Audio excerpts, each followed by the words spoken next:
Hello friends, మీరంతా బాగున్నారా? నేను ఎక్దమ్ మస్తుగున్నా. ఈవేళ నేను బ్రెడ్ హల్వా ప్రిపేర్ చేశాను. చాలా టేస్టీగా ఉంది. బ్రెడ్ హల్వా అంటే నాకు చాలా ఇష్టం అండి. అందుకనే ఖర్చుతో కూడుకున్న పని అయినా నేను చాలా బాగా చేసుకుని తింటాను. ఈ ఐటెం చేసుకోవటానికి కావలసిన పదార్థాలు: బ్రెడ్, డ్రై ఫ్రూట్స్, పాలు, నెయ్యి, పంచదార, ఏలకులు, ఒక్క చిటికెడు కుంకుమ పువ్వు.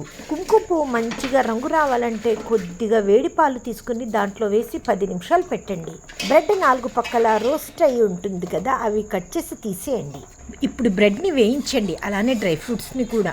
లీటర్ పాలని 1/2 లీటర్ వచ్చే వరకు వేడి చేసుకుని దానిలో పంచదార, కుంకుమ పువ్వు, పాలను కూడా కలపండి. ఇప్పుడు దీనిలో వేయించుకున్న బ్రెడ్ని వేయండి. 5 నిమిషాలు తక్కువ మంటపై వండండి. ఉడికిన హల్వాలో వేయించిన డ్రై ఫ్రూట్స్, ఏలకుల పొడి వేయండి. మజాగా తినండి. Have a nice day friends. మా వీడియోస్ మీకు నచ్చినట్లయితే, ఇంకా చూడాలి అని ఆసక్తిగా ఉంటే please like, share and subscribe to Sharif గారి అమ్మాయి.